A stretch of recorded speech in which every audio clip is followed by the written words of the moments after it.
In this video, I will demonstrate the consequences of uninstalling OneDrive from your Windows 10 or 11 system. Is it a safe action to take? 1. Uninstalling Microsoft OneDrive won't affect your operating system or any other Microsoft programs installed on your Windows machine. When you uninstall OneDrive, then it won't erase data from your local drives such as C and D drives.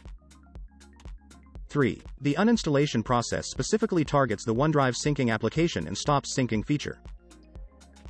OneDrive options like Share or Move to OneDrive won't be available when right-clicking on files.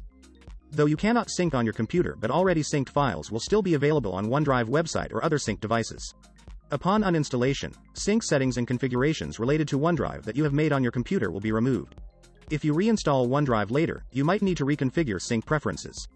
Background syncing of files between your local device and online OneDrive storage ceases when you uninstall OneDrive. If you ever need syncing functionality again, you can easily reinstall the OneDrive app. This much for today. If you like this video, please like, share and subscribe to the channel. Also click on bell icon to never miss any update. Thank you.